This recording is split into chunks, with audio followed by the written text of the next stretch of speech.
Bismillahirrahmanirrahim. Assalamualaikum warahmatullahi wabarakatuh. Alhamdulillahirrahmanirrahim. Wabillahi nasta'inu ala umur dunya waddin. Wassalatu wassalamu ala ashrafil anbiya'i wal mursalin. Amma ba'du. Alhamdulillah, kesempatan yang sangat bahagia ini kita dipertemukan lagi di mata pelajaran fikih.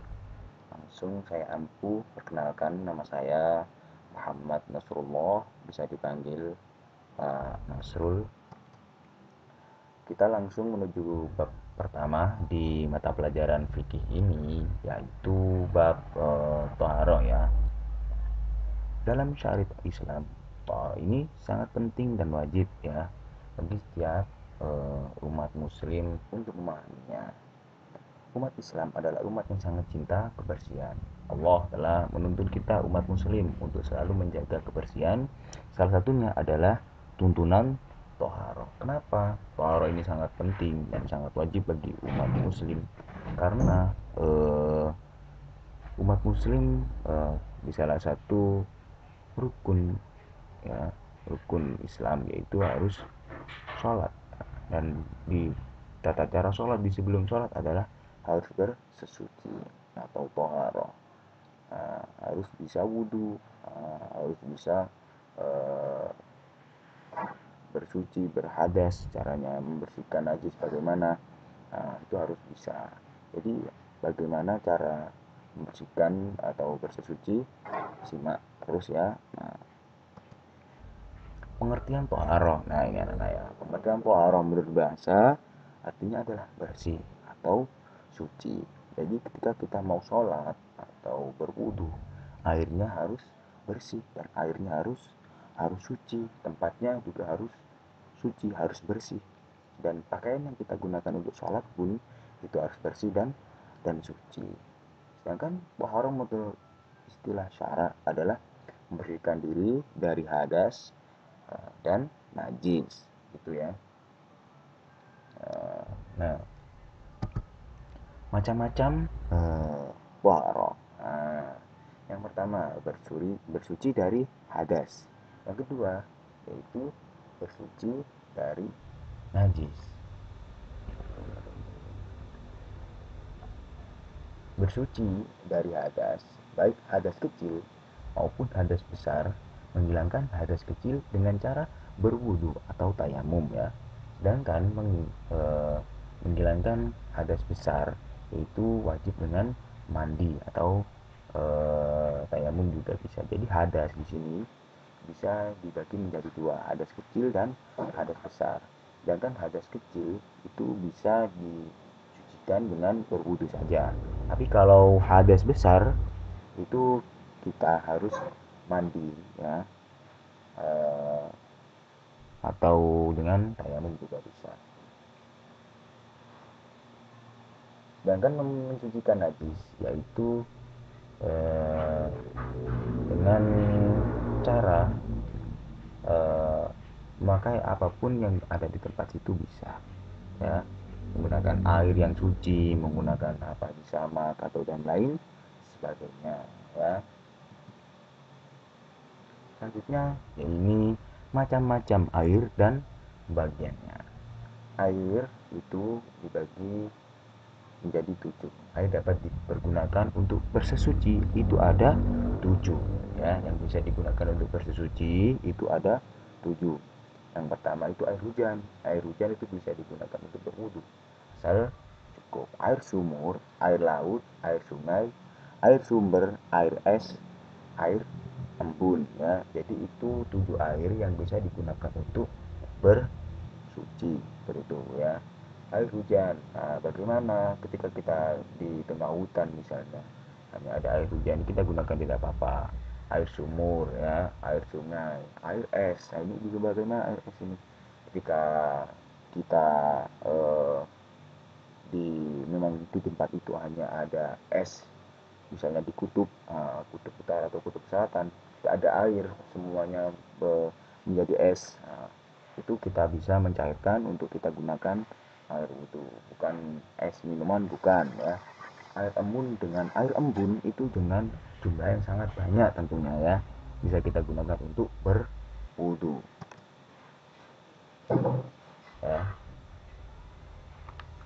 Selanjutnya yaitu pembagian air.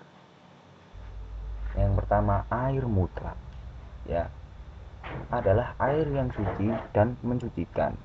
Air yang demikian boleh diminum dan sah untuk bersuci, seperti air hujan tadi ya, air sumur, air laut, air sungai, dan air sumber, air es, dan air embun. Nah, itu bisa digunakan untuk bersuci ya.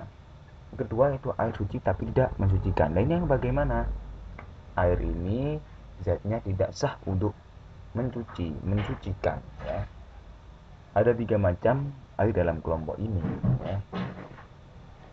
Yang pertama, air sudah berubah zatnya ya, warnanya juga berubah, sifatnya juga berubah, tercampur dengan hal yang suci pula, itu tidak bisa digunakan ya.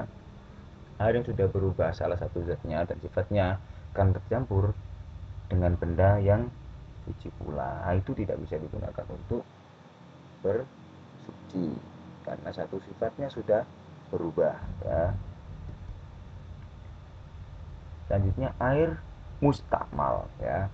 Air mustakmal yakni air suci kurang dari 2 kula atau 602 atau 216 liter. Nah, sekitaran situ ya.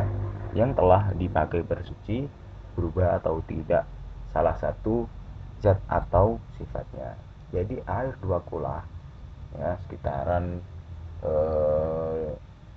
itu ya, 602 atau 216 itu, bila salah satu zatnya atau baunya, warnanya, terus rasanya itu berubah, itu maka tidak bisa ya digunakan untuk bersuci. Air mustakmal ya. Air mustakmal ini air yang sudah terpakai ya, air sing sampun kanggo wis digawe, misalnya digawe nyuci, wis digawe kora-kora. Nah, itu tidak bisa digunakan untuk bersuci.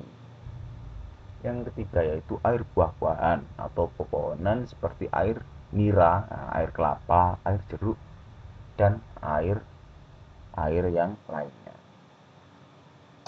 ya. Selanjutnya air mutanajis. Air mutanajis ini terkena dengan najis ya, air sing keceblokan atau tertimpa oleh najis, walaupun tidak berubah salah satu zatnya, tetap tidak bisa digunakan untuk bersuci, namanya air mutanajis ya. Yang keempat yaitu air makruh, air suci yang mensucikan namun makruh digunakan, yaitu air musyammas. Lah, apa air musyammas itu? Air makruh ya, air makruh itu air musyammas. Dulu pada zaman Rasulullah ada peperangan. Di situ ada wadah yang terbuat dari logam ya, dan terkena sinar matahari ya. Logam yang terkena sinar matahari tersebut, eh, air yang berada di dalam logam tersebut tidak boleh digunakan untuk bersuci ya, karena musammas. Musammas dari kata syamsun, yaitu matahari, terkena sinar langsung dari matahari. Jadi air yang langsung terkena sinar matahari, ada tempat yang misalnya di bak atau di logam atau di tempat apapun yang langsung terkena sinar matahari, itu tidak boleh digunakan untuk bersuci. Karena apa? Yang di logam tadi khawatirnya ada zat-zat yang tidak baik ya, tidak baik untuk kesehatan kulit, seperti itu. Bersuci dari najis. Pengertian najis yaitu suatu kotoran yang berlawanan dengan pengertian dari suci ya, paham ya?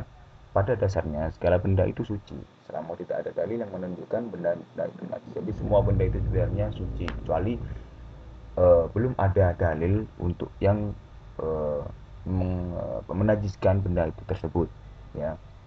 Benda-benda najis, nah ini kita bahas ya. Benda-benda najis pertama itu bangkai ya, binatang darat yang berdarah atau mengalir selain mayat manusia ataupun bangkai binatang laut. Adapun bangkai binatang laut, mayat manusia, dan bangkai binatang darat yang darahnya tidak mengalir ketika masih hidup, semuanya suci. Nah, itu ya. Yang kedua yaitu nanah. Nah, itu benda najis ya, tentunya nanah itu najis. Nanah, darah itu najis ya. Segala benda cair yang keluar dari kubul dan dubur selain mani atau sperma. Jadi air kencing, terus eh, berak atau kotoran manusia, itu kotoran binatang apapun yang keluar dari tubuh atau kubur itu najis, kecuali air sperma ya, atau air mani. Setiap minuman yang memabukkan, nah, homer itu air yang benda yang najis ya. Terus yang kelima itu babi dan anjing ya. Terus yang keenam, bagian binatang yang diambil selagi hidup. Nah, selagi binatang itu hidup-hidup terus bagian tubuhnya diambil, nah itu najis ya, seperti itu. Macam-macam najis ya. Adapun najis dapat dibagi menjadi 3 bagian ya. Najis mukhafafah ya, najis mukhafafah atau najis ringan ya. Contohnya ini apa? Contohnya najis najis mukhafafah atau najis ringan ini adalah kencing bayi laki-laki yang umurnya kurang dari 2 tahun ya. Najis ini adalah contohnya air kencing bayi laki-laki yang umurnya kurang dari 2 tahun ini, najisnya masih ringan ya. Cara mencucikannya cukup dengan memercikan air pada benda yang terkena najis meskipun airnya tidak mengalir. Nah, itu jadi cara mencucikannya ya. Bagaimana dengan cara memercikannya saja? Di bagian mana yang terkena air kencing anak laki-laki tersebut, dipercikan saja walaupun airnya tidak mengalir, itu boleh. Yang kedua yaitu najis mutawasito atau najis sedang ya. Najis sedang ini eh, sesuatu yang keluar dari kubul dan dubur tadi ya, itu najis sedang, baik manusia maupun binatang, terkecuali apa tadi, mani atau air sperma, darah, nanah, muntah-muntahan, segala minuman yang membubuhkan, bangkai ya, selain ya bangkai ikan, belalang, manusia, babi dan anjing. Nah, itu ya. Najis mutawasito dibagi menjadi 2 bagian lagi ya. Najis aini ya, yaitu najis yang zat bau, warna dan rasanya ada seperti darah atau nanah. Mencucikannya dengan cara menghilangkan lebih dahulu benda yang berwujud hingga hilang warnanya, bau dan rasanya, kemudian disiram dengan air yang mengalir bersih kecuali warna dan baunya memang sulit untuk dihilangkan. Setelah diusahakan maksimal mungkin, maka yang demikian dimaafkan ya. Jadi seperti itu yang untuk mencucikan najis ainnya. Terus yang kedua najis hukmiyah. Ini najis ya yang zat bau, warna dan rasanya tidak tampak seperti air kencing yang sudah kering. Cara mencucikannya cukup dengan mengalirkan air pada bekas najis itu hingga bersih. Jadi ini seperti kita saat kencing itu kan tidak tahu apakah kencing itu percikannya sampai di pakaian kita atau tidak. Itu sangat bahaya sekali. Memang kencing itu sangat bahaya sekali. Ya, ketika kencing kita harus perhatikan apakah eh, ter sampai ya percikan itu sampai di pakaian kita. Maka kalau sampai itu, walaupun satu percikan itu sudah najis ya, kita perhatikan. Terus selanjutnya itu najis mughalladhah. Najis mughalladhah ya. Najis mughalladhah ini adalah najis yang berat ya.